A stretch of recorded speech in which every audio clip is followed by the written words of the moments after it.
Once upon a time, there was a wizard.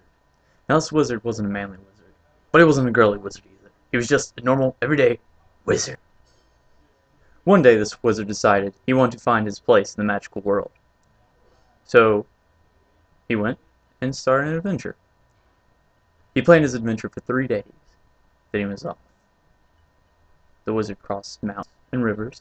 He fought dragons and trolls, but when he came to the Forbidden Desert, he was stumped.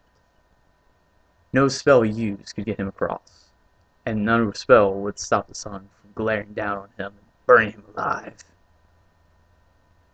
So he sat down under the small shade tree on the outskirts of the desert, and he fell asleep, and he slept for 3 or 4 hours.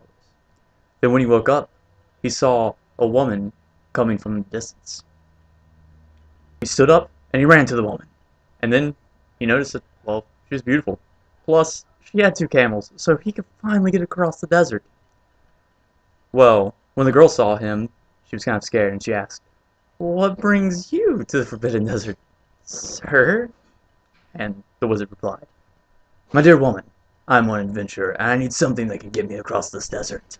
The girl looked at him and then looked back at her 2 camels. "Well, I can help you, sir." The girl turned to her 2 camels and untied one of them to give to the wizard. But when she looked at the wizard, he had a weird look on his face.